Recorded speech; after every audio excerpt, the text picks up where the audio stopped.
بسم اللہ الرحمن الرحیم۔ سورہ ابراہیم۔ ابراہیم علیہ السلام کے نام سے یہ سورت ہے، یہ ان کی ایک دعا ہے، اور ابراہیم علیہ السلام کا بطور خاص اللہ تعالیٰ نے ذکر کیا ہے کہ انہوں نے یہ دعا کی تھی، تو اسی مناسبت سے اس سورت کا نام سورہ ابراہیم ہے۔ بسم اللہ الرحمن الرحیم۔ الف لام را کتاب انزلناہ الیک۔ یہ کتاب ہم نے آپ کی طرف اس لیے اتاری ہے کہ آپ لوگوں کو تاریکیوں سے نکال کر روشنی کی طرف لائیں، یعنی قرآن جو راہ دکھائے گا اب وہ روشنی ہے، اور اس کے علاوہ جتنی بھی موجود نظریے ہیں وہ سب تاریکیاں ہیں، ظلمات ہیں۔ ان کے مقابلے میں نور جو ہے نا وہ ایک ہے، دیکھ لیجئے سنگولر لفظ ہے، اور اس کے مقابلے میں ظلمات پلورل ہے۔ تو ظلمات کا مطلب ہے بے شمار نظریے ہوں گے، اور ان کے مقابلے میں ایک ہے، وہ ہے نور۔ تو روشنی ایک ہوتی ہے، اور اس کے مقابلے میں جتنے نظریے ہیں وہ سب ظلمات ہیں۔ تو یہ ہے، اس لیے کتاب اتاری جاتی ہے، یعنی ان کے پروردگار کے حکم سے لوگوں کو اس راہ کی طرف لائیں جو غالب اور قابل حمد اللہ تعالی کی راہ ہے۔ اللہ الذی لہ ما فی السماوات و ما فی الارض، وہ اللہ جو آسمان اور زمین کی تمام موجودات کا مالک ہے اور کافروں کے لیے سخت عذاب کی وجہ سے تباہی ہے۔ الذین یستحبون الحیاۃ الدنیا علی الآخرہ، جو آخرت کے مقابلہ میں دنیا کی زندگی کو ترجیح دیتے ہیں، پسند کرتے ہیں، اور اللہ کی راہ سے روکتے ہیں کہ کوئی مسلمان نہ ہو، کوئی رسول اللہ صلی اللہ علیہ وسلم کے ارد گرد نہ جائے، اور اس میں اپنی خواہشوں کے مطابق ٹیڑھ بھی پیدا کرنا چاہتے ہیں کہ ہم چاہتے ہیں دین ایسا ہو، یہ چیزیں ہٹا دی جائیں، یہ مٹا دی جائیں، یہ باتیں نکال دی جائیں، تب مانیں گے۔ اور بھئی اپنے آپ کو سیدھا کرو، یہ نہ کرو کہ قرآن کو سیدھا کرو۔ قرآن ہمیں سیدھا کرنے کے لیے آیا ہے، نہ کہ ہم قرآن مجید کو سیدھا کریں، یہ اللہ کا کلام ہے۔ اولئک فی ضلال مبین، ایسی سوچ رکھنے والے تو یقیناً گمراہی میں دور تک نکل گئے ہیں۔ وما ارسلنا من رسول، ہم نے جو بھی رسول بھیجا ہے اس نے اپنی قوم کی زبان میں ہی پیغام دیا۔ یہ کل سوال بھی تھا، یہ دیکھیے، جو زبان قوم کی تھی رسول کو بھی ویسی زبان میں پیغام دے کے قوم تک وہ پیغام پہنچایا گیا ہے تاکہ وہ سمجھ سکیں، لیبین لہم، تاکہ وہ ان کے لیے ہر بات واضح طور پر بیان کر سکے۔ پھر اللہ جسے چاہتا ہے گمراہ کرتا ہے اور جسے چاہتا ہے ہدایت دے دیتا ہے، اور وہ ہر چیز پر غالب اور حکمت والا ہے۔ پھر بھی لوگ نہیں مانتے، اچھی بھلی بات سمجھ رہے ہوتے ہیں کہ اپنی زبان کی بات ہے، بات بالکل صحیح ہے، لیکن کہتے ہیں نہیں ہم نہیں مانتے۔ اس کی مثال دیکھیے، وَلَقَدْ أَرْسَلْنَا مُوسَىٰ بِآيَاتِنَا، اور ہم نے موسیٰ علیہ السلام کو اپنے معجزے دے کر بھیجا اور حکم دیا کہ اپنی قوم کو اندھیروں سے نکال کر روشنی میں لاؤ۔ تو آپ کی قوم کون تھی؟ بنو اسرائیل تھی، فرعون تھے، ان سب کی زبان ایک ہی تھی، اور انہیں اللہ تعالیٰ کے ایام سے عبرت دلاؤ۔ ایام کیا ہیں؟ کہ ماضی کے جو واقعات جس میں اللہ تعالیٰ نے مختلف قوموں کو عذاب میں مبتلا کیا اور ان کے وجود تک کو ختم کر دیا، ان کی داستان ہی مٹ گئی، وہ قصہ پارینہ بن گئے۔ ان واقعات میں ہر صبر اور شکر کرنے والے کے لیے بہت سے عبرت کے سامان ہیں۔ وہ اگر عبرت حاصل کرنا چاہے تو بہت کچھ ہے ان میں۔ وَإِذْ قَالَ مُوسَىٰ لِقَوْمِهِ، اور یاد کیجئے جب موسیٰ علیہ السلام نے اپنی قوم سے کہا، اللہ کے اس احسان کو یاد کرو جو اس نے تم پر کیا تھا، جب اس نے تمہیں فرعونیوں سے نجات دی، وہ تمہیں بہت بری سزا دیتے تھے، تمہارے بیٹوں کو تم مار ڈالتے تھے اور تمہاری عورتوں کو زندہ بچا رکھتے تھے، اور اس میں تمہارے پروردگار کی طرف سے بڑی آزمائش بھی تھی۔ وَإِذْ تَأَذَّنَ رَبُّكُمْ، اور جب بنو اسرائیلیوں تمہارے رب نے اعلان کیا تھا نبیوں کے ذریعے، کتابوں کے ذریعے، اگر تم شکر کرو گے تو تمہیں اور زیادہ دوں گا، اور اگر ناشکری کرو گے تو پھر میرا عذاب بھی بڑا سخت ہے۔ ناشکری پر اللہ ناراض ہوتا ہے، تو ہر حال میں اللہ کا شکر ادا کرنا چاہیے، اور شکر کے کلمات منہ پہ آنے چاہیے۔ نبی صلی اللہ علیہ وسلم جب کوئی چیز یا بات دیکھتے تو فرماتے الحمدللہ الذی بنعمتی تتم الصالحات، اور جب ناپسندیدہ چیز دیکھتے تو فرماتے الحمدللہ علی کل حال۔ تو یہ آپ کا انداز تھا، شکر کے کلمات زبان پہ ہیں، ناشکری نہیں ہے، شکوہ نہیں ہے۔ رسول اللہ صلی اللہ علیہ وسلم نے فرمایا بے شک فساق یعنی فاسق لوگ جہنمی ہیں۔ آپ سے کہا گیا اللہ کے رسول یہ فساق کون ہے؟ آپ نے فرمایا عورتیں ہیں۔ ایک آدمی نے کہا اللہ کے رسول کیا وہ ہماری مائیں، ہماری بہنیں اور ہماری بیویاں نہیں ہیں؟ آپ نے فرمایا کیوں نہیں، لیکن جب ان کو نعمتیں ملتی ہیں تو شکر نہیں کرتی ہیں، اور جب ان کو آزمایا جاتا ہے تو صبر نہیں کرتی۔ یہ عورت کی کمزوری ہے۔ ہوشیار کیا ہے نبی علیہ السلام نے یہ بات ارشاد فرما کے کہ ایک مومنہ عورت، مسلمہ عورت ہر حال میں اللہ کا شکر ادا کرے گی، اس کو کرنا چاہیے۔ نعمت ملے تب بھی شکر کرے، اور اگر نہیں ملتی تو صبر کر لے۔ وقال موسیٰ، اور موسیٰ علیہ السلام نے تم سے کہا بنو اسرائیلیو، اگر تم اور جو بھی روئے زمین پر موجود ہیں سب کے سب کفر کرو گے تو بھی اللہ تم سب سے بے نیاز ہے، کیونکہ وہ خود اپنی ذات میں محمود ہے، اس کو کوئی ضرورت نہیں۔ آج بھی اگر دنیا میں مست ہو کہ اللہ کا انکار بھی کر دے، اور حقیقت ہے میجورٹی ہماری ایسی بنی ہوئی ہے، تو اللہ کہتا ہے غنی حمید، میں سب سے بے نیاز ہوں بھائی۔ الم یاتکم نبأ الذین من قبلکم، کیا آپ لوگوں تمہیں ان لوگوں کے حالات نہیں پہنچے جو تم سے پہلے گزر چکے ہیں، جیسے نوح، عاد اور سمود کی قومیں، اور ان کے بعد آنے والے لوگوں کے حالات جنہیں صرف اللہ ہی جانتا ہے۔ کتنی قومیں تھیں ہم نہیں جانتے، اللہ ہی جانتا ہے، اور حالات ان کے کیا تھے وہ بھی اللہ ہی جانتا ہے۔ تو ان کے پاس ان کے رسول واضح دلائل لے کر آئے تو انہوں نے سننے کی بجائے اپنے ہاتھ اپنے منہ پہ دے دیے، یعنی مطلب یہ کہ خاموش رہ جاؤ، ایسی باتیں نہ سناؤ، میں چھوڑیں گے نہیں تمہیں۔ اور کہنے لگے جو پیغام تم لائے ہو ہم اس کا انکار کرتے ہیں، اور جس بات کی طرف ہمیں بلاتے ہو اس سے ہم ایسے شک میں پڑ گئے ہیں جو ہمیں بے چین کر رہا ہے۔ قالت رسلهم، رسولوں نے انہیں کہا، یعنی مختلف قوموں کے ہر رسول نے اپنی اپنی قوم سے کہا، یہ اکٹھا بات کو کر دیا اللہ تعالیٰ نے، کیا اس اللہ کے بارے میں شک ہے جس کی ہم بات کر رہے ہیں، جو آسمان اور زمین کا پیدا کرنے والا ہے؟ وہ تمہیں بلاتا ہے اپنی طرف کہ تمہارے گناہ معاف کر دے اور ایک معین عرصہ تک تمہیں مزید جینے کی مہلت دے۔ وہ کہنے لگے تم تو ہمارے ہی جیسے انسان ہو، ہم تمہیں کیسے رسول مانے؟ جو بات تھی اس کو نہیں سنا، بندے کو کہہ دیا کہ تم تو ہم جیسے انسان ہو، تم کیسے رسول بن گئے ہو؟ تم چاہتے یہ ہو کہ ہمیں ان معبودوں سے روکو جنہیں ہمارے باپ دادا پوجتے چلے آئے ہیں؟ اگر ایسی بات ہے تو ہمارے پاس کوئی واضح معجزہ تو لاؤ۔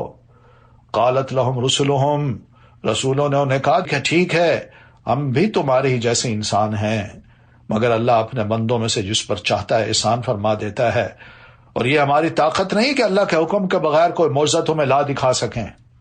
وعلی اللہ فلیتوکل المؤمنون، اور ایمان لانے والوں کو تو اللہ ہی پر بھروسہ کرنا چاہیے، تو ہم تو اللہ پر بھروسے کی بات کر رہے ہیں۔ وما لنا، اور اللہ پر آخر کیوں نہ بھروسہ کریں جبکہ اس نے ہمیں ہماری سب راہیں دکھا دی ہیں، اور جو دکھ تم ہمیں دے رہے ہو اس پر ہم صبر کریں گے، اور بھروسہ کرنے والوں کو اللہ ہی پر بھروسہ کرنا چاہیے۔ تو ان کی تکلیف، ان کی اذیت یا ان کے دکھ یہی تھے، گالیاں دینا، برا بھلا کہنا، انکار کرنا، پروپیگنڈا کرنا، لوگوں کو روکنا، اذیت پہنچانا، دھمکیاں دینا، یہ سب وَلَنَصْبِرَنَّ عَلَىٰ مَا آذَيْتُمُونَا والی بات ہے۔ وَقَالَ الَّذِينَ كَفَرُوا لِرُسُلِهِمْ، آخرکار کافروں نے اپنے رسول سے کہہ دیا کہ ہم تمہیں اپنے ملک سے نکال دیں گے یا تمہیں واپس ہمارے دین میں آنا ہوگا۔ دیکھیں نا، انڈیا بن گیا ہی، تو مسلمانوں کو کہا جا رہا ہے یا تو ہندو بن جاؤ یا ہمارے علاقے سے نکل جاؤ۔ اور بھئی یہ اللہ کی زمین ہے، آدم علیہ الصلاۃ والتسلیم کے بندوں کی زمین ہے، تو اس سے کون کسی کو نکال سکتا ہے؟ فَأَوْحَىٰ إِلَيْهِمْ رَبُّهُمْ، تب ان کے پروردگار نے ان کی طرف وحی کی کہ ہم ان ظالموں کو یقیناً ہلاک کر دیں گے۔ وَلَنُسْكِنَنَّكُمُ الْأَرْضَ مِن بَعْدِهِمْ، اور ان کے بعد تمہیں اس ملک میں آباد کریں گے۔ بس ذَلِكَ لِمَنْ خَافَ مَقَامِي وَخَافَ وَعِيدِ، یہ آبادی کا انعام اس شخص کے لیے جو میرے سامنے جواب دہی کے لیے کھڑا ہونے سے اور میری وعید سے ڈرتا ہو۔ بس رب کی نافرمانی نہیں کرنی کسی بھی صورت میں، انسانوں کو انسان سمجھنا ہے۔ تو یہ وعدہ ہے اللہ تعالیٰ کا اس کے لیے کہ میں اس کو پھر جنت عطا کروں گا۔ وَاسْتَفْتَحُوا، تو رسولوں نے فتح کی دعا مانگی تھی کہ اللہ ہم دونوں کے درمیان فتح کر دے، جو انکار کرنے والے ہیں اور ہمارے ماننے والے مومن ہیں اور ہم ہیں، یہ چاہتے ہیں کہ ہمیں جدائی ڈال دے، تو اللہ تو ہی اب اس معاملے کو کھول، اور اس کے نتیجے میں ہر جابر اور دشمن ناکام ہو گیا، نامراد ہو گیا۔ نتیجہ یہ نکلا، من ورائہ جہنم، یہاں ناکامی کے بعد اس کے لیے جہنم ہوگی، اور پینے کو اسے پیپ کا پانی دیا جائے گا۔ یہ جابر اور متکبر قسم کے لوگوں کے لیے یہ جہنم تیار کی گئی، اور یہ خوراک ان کے لیے ہے۔ یتجرعہ، جسے وہ گھونٹ گھونٹ پیے گا اور اسے بمشکل ہی حلق سے اتار سکے گا، موت اسے ہر طرف سے آئے گی مگر وہ مرے گا نہیں، اور اس سے آگے اور سخت عذاب ہوگا۔ یہ ہے کافر کی موت کا منظر۔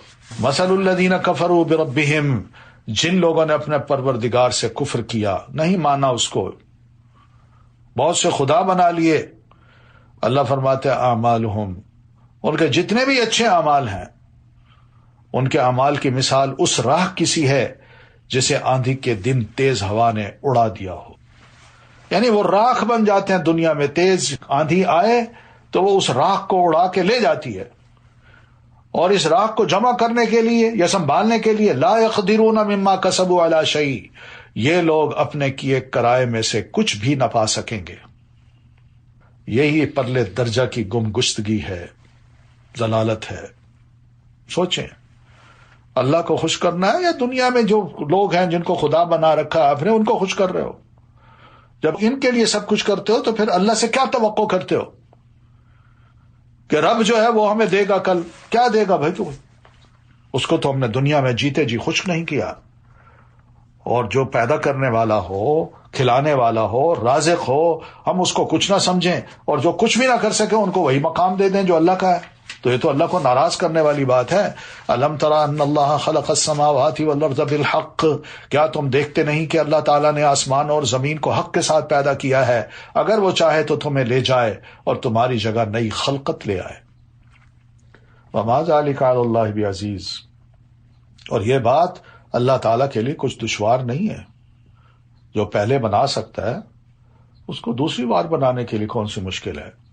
ایک ڈیزائننگ ہی کرنی ہوتی ہے نا، اور پھر اس کے بعد بار بار وہ چیز بن سکتی ہے، ختم کر کے بھی، توڑ پھوڑ کے بھی دوبارہ بنائی جا سکتی ہے۔ کیا گلاس ٹوٹ جائے ہم اس کو یہ کہتے نہیں اس کو ریسائیکل کیجیے۔ وَبَرَزُوا لِلَّهِ جَمِيعًا، اور جب یہ لوگ اللہ کے سامنے حاضر ہوں گے، کوئی شے ان کی چھپی نہیں ہوگی میدان محشر میں۔ فَقَالَ الضُّعَفَاءُ لِلَّذِينَ اسْتَكْبَرُوا، تو کمزور لوگ ان لوگوں سے جو دنیا میں بڑے بنے ہوئے تھے، ان کے فالوورز، ان کے کارکن، کہیں گے ہم تو تمہارے ہی پیچھے لگے ہوئے تھے کہ تم شاید ہمارے لیے کچھ کر سکو، بتاؤ آج آپ اللہ کے عذاب سے بچانے کے لیے ہمارے کچھ کام آ سکتے ہو؟ وہ کہیں گے اگر اللہ ہمیں ہدایت دے دیتا تو ہم تمہیں بھی دے دیتے، ہم خود گمراہ تھے، ہم نے تمہیں بھی گمراہ کیا، اس لیے آج اکٹھے کھڑے یہاں۔ ہمارے بھی یکساں ہے کہ ہم بے صبری کریں یا صبر کریں، بہرحال ہمارے لیے نجات کی اب کوئی جگہ نہیں ہے۔ وقال الشیطان، اور جب تمام امور کا فیصلہ چکا دیا جائے گا تو شیطان کہے گا اپنے انہی شیطان انسانوں سے، اللہ نے تم سے جو وعدہ کیا تھا وہ سچا تھا، مان لو جنت دوں گا، نہیں مانو گے تو سزا دوں گا۔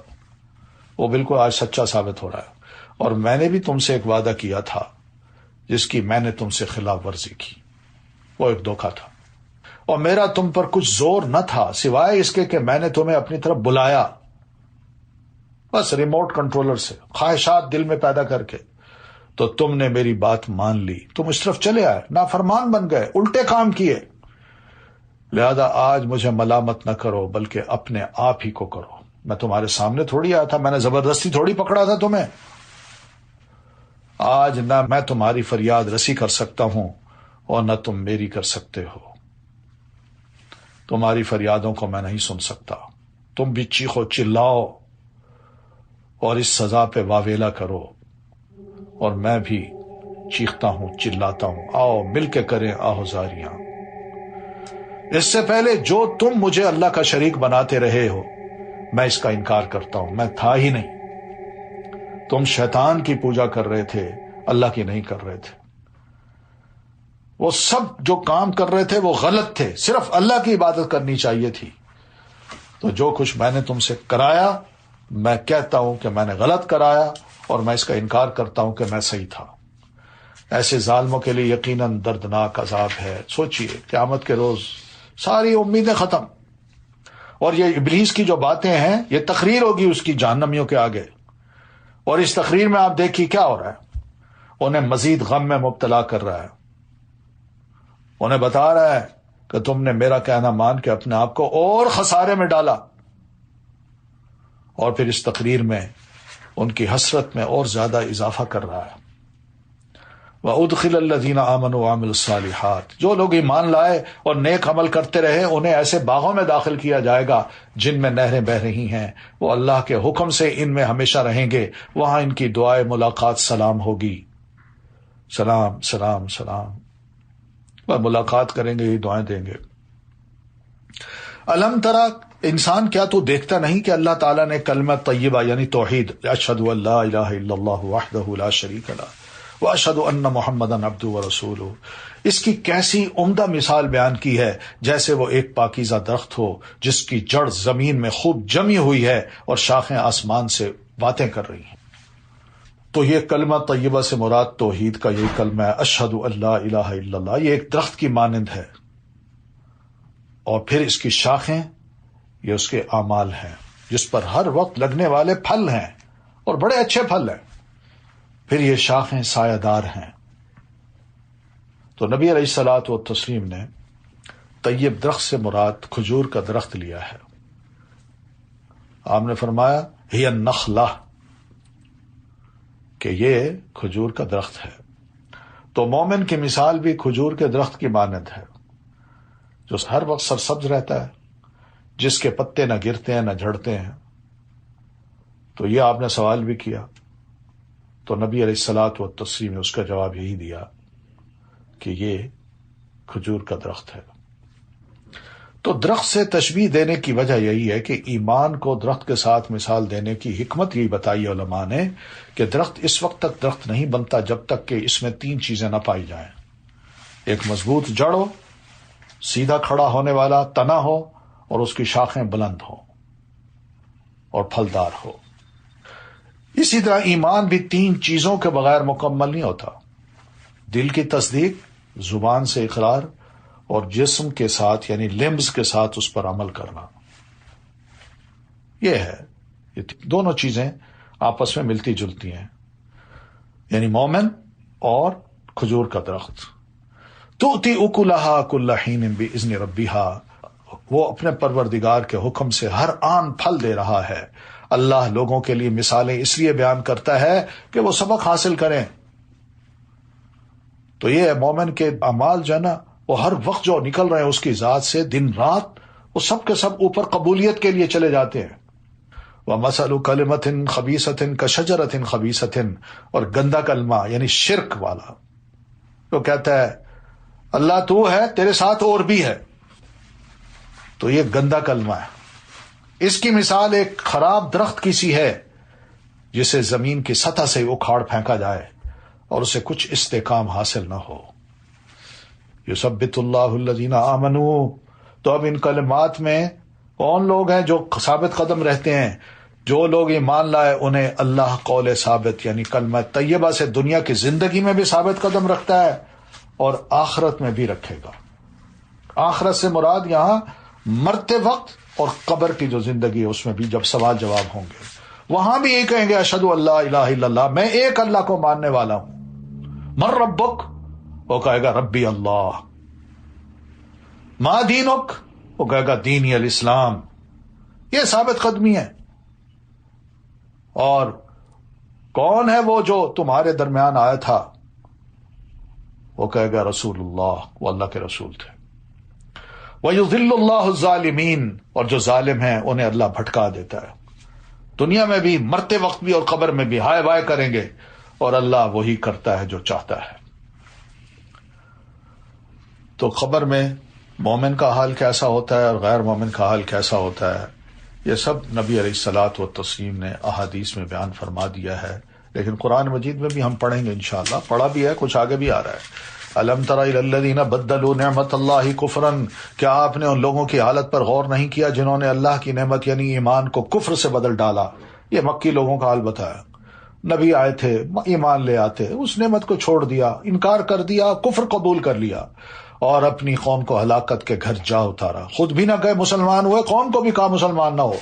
جہنم، جو جہنم ہے جس میں وہ داخل ہوں گے، اور وہ بہت بری قیام گاہ ہے. قصور کیا ان کا؟ ان لوگوں نے وجعلوا للہ اندادا، ان لوگوں نے اللہ کے کئی ہمسر بنا ڈالے تھے. یعنی خانہ کعبہ میں 360 بت جو ہے نا وہ کھڑے کیے ہوئے ہیں، اور گھر گھر میں بھی رکھے ہوئے ہیں، تاکہ لوگوں کو اس کی راہ سے بھٹکا دیں. یعنی اللہ کی طرف نہ آئے، کوئی اللہ کے بندے نہ بنے، ہمارے بندے بنے، اور ان بے جان بتوں کے بندے بن جائیں. یہ بندے بننے کا کیا مطلب ہے؟ ان کی عبادت کریں، ان کی لیے نذرانے دیں، انہی کا طواف کریں، انہی کو سجدے کریں، انہی سے مانگیں، انہی کو رازق سمجھیں، کچھ دیں پھر وہ بھی دیں گے. تو اللہ فرماتے ہیں قل تمتعوا، آپ ان سے کہیے مزے اڑا لو، یہ چند دن کی زندگی ہے، آخر تمہیں دوزخ کی طرف ہی لوٹنا ہے. قل لعبادی الذین آمنوا، اللہ کے نبی میرے ان بندوں کو جو ایمان لائے ہیں یہ بھی کہہ دیجئے کہ وہ نماز قائم کریں. ایمان کے ساتھ نماز قائم کرنی ہے، یہ نہیں کہ میں مومن ہوں نماز پڑھتا نہیں ہوں. یہ نجات کے لیے بڑا ضروری ہے. ایک کام یہ کریں وَيُنْفِقُوا مِمَّا رَزَقْنَاهُمْ سِرًّا وَعَلَانِيَةً، اور جو کچھ ہم نے انہیں دے رکھا ہے اس میں سے پوشیدہ اور علانیہ خرچ بھی کیا کریں، قبل اس کے کہ وہ دن آ جائے جس میں نہ خرید و فروخت ہوگی اور نہ دوستی کام آئے گی. یہی جو خرچ کیا ہوگا وہاں وہ کام آئے گا. نمازیں پڑھی ہوں گی وہی کام آئیں گی. اللہ الذی خلق السماوات والارض، اللہ وہ ہے جس نے آسمان اور زمین کو پیدا کیا اور آسمان سے پانی برسایا، پھر اس پانی سے تمہارے کھانے کو پھل پیدا کیے، نیز تمہارے لیے کشتی کو مسخر کیا کہ اس کے حکم سے سمندر میں رواں دواں ہوتی ہے، اور دریاؤں کو بھی تمہارے لیے مسخر کر دیا. یہ اللہ کے کام ہے. ورنہ سوئی کو دیکھیے آپ پانی میں ڈالیں وہ ڈوب جاتی ہے. اتنا بڑا جہاز، شپ، جو لاکھوں ٹن سامان اٹھا کے سمندر کے سینے کو، پانی کو چیرتا ہوا آگے بڑھتا چلا جاتا ہے، ڈوبتا نہیں ہے.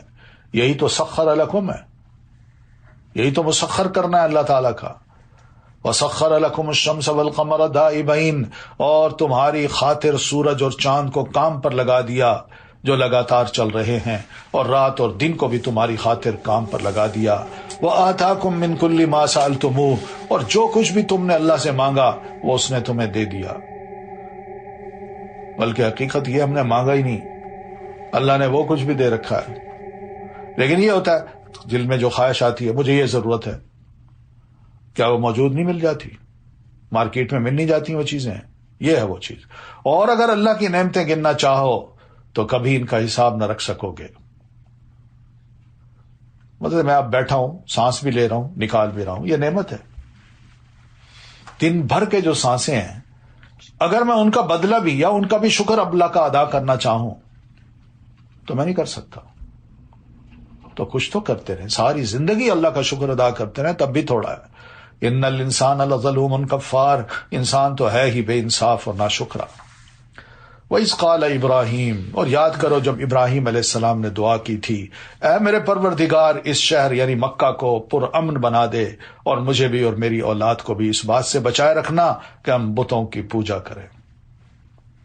دیکھیے مکی لوگوں کو کہا جا رہا ہے تمہارے باپ دادا ابراہیم علیہ السلام نے تو اس خانہ کعبہ کو بنایا، اس وقت یہ دعا کی تھی، اور تم ان کی اولاد ہو کہ انہی بتوں کو اس جگہ فکس کر چکے ہو.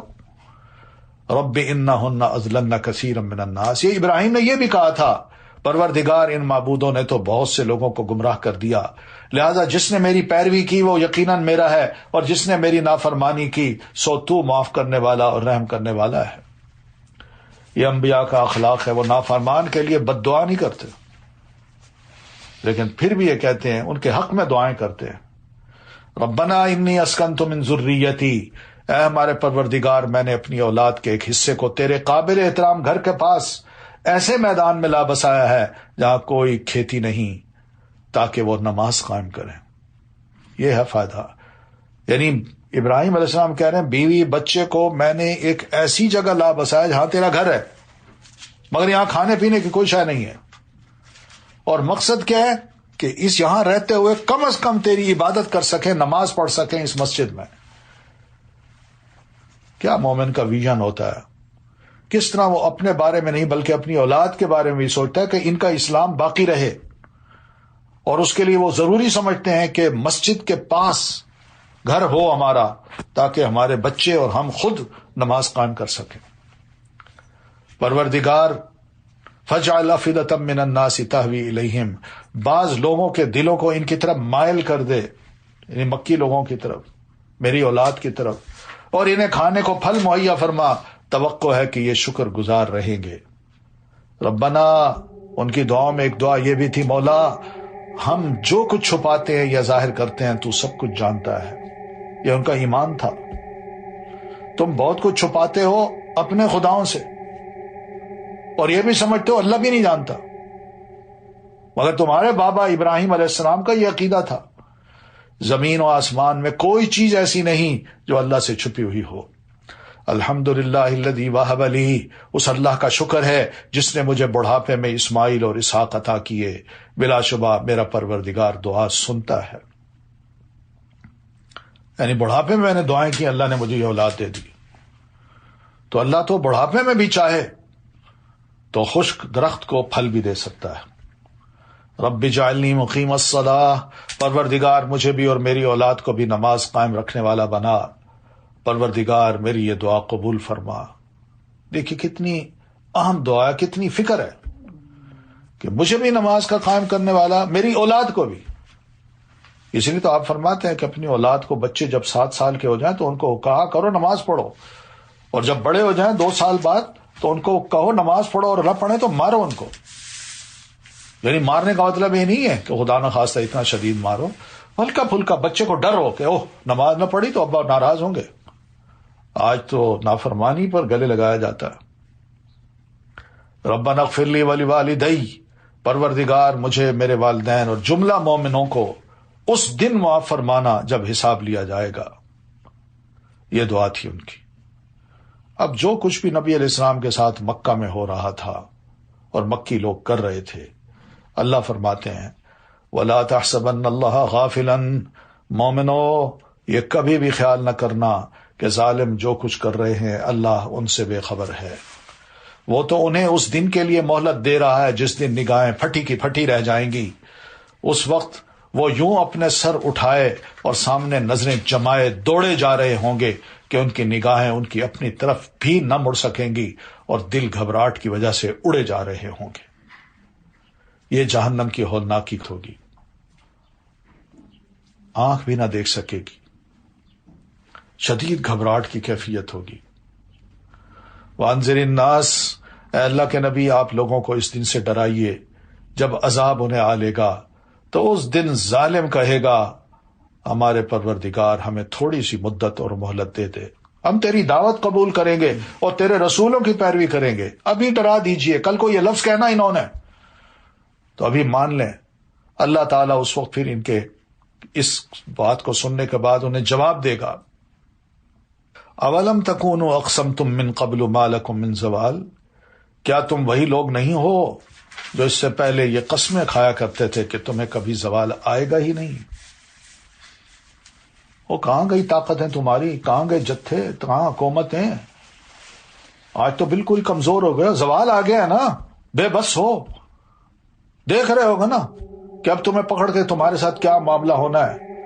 وَسَكَنْتُمْ فِي مَسَاكِنِ الَّذِينَ ظَلَمُوا أَنفُسَهُمْ، حالانکہ تم ایسے لوگوں کی بستیوں میں آباد ہوئے تھے جنہوں نے اپنے آپ پر ظلم کیا تھا۔ تمہیں تو ان سے عبرت حاصل کرنی چاہیے تھی کہ ہم سے پہلے یہاں رہے ہیں لوگ، ان کو اللہ نے تباہ و برباد کیا، ان کی جگہ ہم آئے تو ہم کیسے آئے ہیں، کیوں آئے ہیں، مقصد کیا ہے، کیسے جینا ہے، انہی کی طرح یا جانوروں کی طرح یا بطور ایک مومن کے جینا ہے۔ اور تم پر یہ بھی واضح ہو چکا تھا کہ ان سے ہم نے کیا سلوک کیا تھا، یہ تمہیں پتا تھا، اور تمہارے لیے ان کی مثالیں بھی بیان کر دی تھی۔ وَقَدْ مَكَرُوا مَكْرَهُمْ، ان لوگوں نے حق کے خلاف خوب چالیں چلیں، وَعِنْدَ اللَّهِ مَكْرُهُمْ، حالانکہ ان کی چالوں کا توڑ اللہ کے پاس موجود تھا۔ وَإِنْ كَانَ مَكْرُهُمْ لِتَزُولَ مِنْهُ الْجِبَالُ، اگرچہ ان کی چالیں ایسی خطرناک تھیں کہ ان سے پہاڑ بھی ٹل جائیں، لیکن ناکام ہوئے۔ وہ کہاں ہے؟ وہ انجام بھی خراب کیا انہوں نے. فلا تحسبن اللہ مخلف وعدہ رسولہ، اللہ کے نبی یہ کبھی خیال نہ کرنا کہ اللہ نے اپنے رسولوں سے جو وعدہ کیا ہے وہ اسے پورا نہ کرے گا. اللہ یقیناً سب پر غالب اور انتقام لینے پر قادر ہے. ہاں، رسولوں سے جو وعدہ کیا ہے ان کی مدد کرے گا، اور جو مخالفین ہیں ان پر غالب بھی آئے گا اور ان سے انتقام بھی لے گا. یوم تبدل الارض غیر الارض، جس دن یہ زمین اور آسمان تبدیل کر دیے جائیں گے، یہ قیامت کا دن. وبرزوا للہ الواحد القہار، اور لوگ اکیلے اور زبردست اللہ کے حضور حاضر ہو جائیں گے حساب کتاب کے لیے. یہ کیا ہے؟ یوم تبدل الارض غیر الارض. ام المومنین سیدہ عائشہ نے یہ سوال کیا تھا آپ صلی اللہ علیہ وسلم سے کہ یہ کیا ہے یوم تبدل الارض غیر الارض والسماوات، کہ جب زمین و آسمان ہی بدل دیے جائیں گے تو ہم انسان کہاں ہوں گے؟ بڑا سیاںا سوال ہے. تو لوگ کہاں ہوں گے اس دن اللہ کے رسول؟ فقال، تو نبی علیہ السلام نے فرمایا علی الصراط، وہ پل صراط پر ہوں گے. اور پل صراط پر بھی جو بھی ہوگا، سوچئے تلوار کی دھاری سے بھی پتلا وہ پل ہے. کون ہمت کرے گا وہاں کھڑے ہو کے اس کو برداشت کرنے کی؟ وَتَرَى الْمُجْرِمِينَ يَوْمَئِذٍ مُقَرَّنِينَ فِي الْأَصْفَادِ، اور اس دن آپ مجرموں کو زنجیروں میں جکڑا ہوا دیکھیں گے. سَرَابِيلُهُمْ مِنْ قَطِرَانٍ، ان کے لباس تارکول کے ہوں گے اور آگ ان کے چہروں کو ڈھانک رہی ہوگی. نبی صلی اللہ علیہ وسلم فرماتے ہیں بعض لوگ دوسرے عذاب کے ساتھ ساتھ ٹخنوں تک آگ میں ڈوبے ہوئے ہوں گے. بعض لوگ دوسرے عذاب کے ساتھ ساتھ ناک کی ابھری ہوئی ہڈی والے حصے تک آگ میں ڈوبے ہوئے ہوں گے. بعض لوگ دوسرے عذاب کے ساتھ ساتھ سینے تک آگ میں ڈوبے ہوئے ہوں گے، اور بعض لوگ دوسرے عذاب کے ساتھ ساتھ پورے کے پورے آگ میں ڈوبے ہوئے ہوں گے. یہ ہے وَتَغْشَى وُجُوهَهُمُ النَّارُ لِيَجْزِيَ اللَّهُ كُلَّ نَفْسٍ مَا كَسَبَتْ. یہ اس لیے ہوگا کہ اللہ تعالیٰ ہر شخص کو اس کے کیے کا بدلہ دے دے، کیونکہ جو کیا ہے وہاں کچھ نہ کچھ ہونا تو ہے. یہ تو نہیں ہے کہ دنیا میں ہمیں بھیجا ہے تو بغیر مقصد کے، اور دنیا ختم کر کے جب آخرت بنائی ہے قیامت کا روز آئے گا تو وہ بھی بغیر مقصد کے ہوگا. کچھ نہ کچھ جو کمایا ہوگا اس کا ریوارڈ تو ملنا چاہیے نا، اس کی تو فکر ہونی چاہیے نا. میں اچھا کروں تو اچھا ملے، برا کروں تو بری سزا ملے. ورنہ انصاف نہیں لگتا یہ کہ میں دنیا میں آیا، میں لوگوں پر ظلم کر کے زیادتیاں کر کے چلا گیا، تو یہ تو ناانصافی ہوئی. کچھ تو ہو مجھ سے پوچھنے والا. ان اللہ سریع الحساب، بلا شبہ اللہ فوراً حساب چکا دینے والا ہے. ھذا بلاغ للناس، یہ قرآن لوگوں تک پہنچانے کی چیز ہے، ہر بندے تک پہنچے. یہ دعوت کے ذریعے، تبلیغ کے ذریعے، تدریس کے ذریعے پہنچانا چاہیے. کتابی صورت میں بھی پہنچانا چاہیے. پڑھیں تو صحیح لوگ. وَلِيُنذَرُوا بِهِ، تاکہ اس کے ذریعے انہیں ڈرایا جائے. کتاب دے کے کہا جائے پڑھو اس کو، اور پڑھ کے سوچو کہ اس میں جو کچھ لکھا ہے کیا وہ حق ہے، اور دوسری بات یہ کیا ایسا نہیں ہو سکتا، اور کیا یہ مجھے ایڈریس نہیں کرتی کتاب. وَلِيَعْلَمُوا، اور اس لیے بھی کہ وہ جان لیں کہ اللہ صرف وہ ایک ہی ہے، کوئی اور معبود نہیں ہوگا جو ان کا حساب کتاب کرے گا. تو دنیا میں بھی اس کو ایک ہی معبود سمجھیں، بس کوئی اور اس کے شریک نہیں ہے. وَلِيَذَّكَّرَ أُولُو الْأَلْبَابِ، اس لیے بھی کہ دانش مند لوگ اس سے سبق حاصل کریں. یہ قرآن اس لیے ہے، عقل مند لوگ جو ہے نا وہ اس سے سبق حاصل کریں، نہ کہ اس کو سبق دے. تو یہ ہے ہمارا آج کا پارہ. الحمدللہ یہ بھی مکمل ہوا. کل انشاءاللہ ہم سورۃ الحجر سے شروع کریں گے. سبحانک اللہم و بحمدک، اشہد ان لا الہ الا انت، استغفرک و اتوب الیک. السلام علیکم ورحمۃ اللہ وبرکاتہ.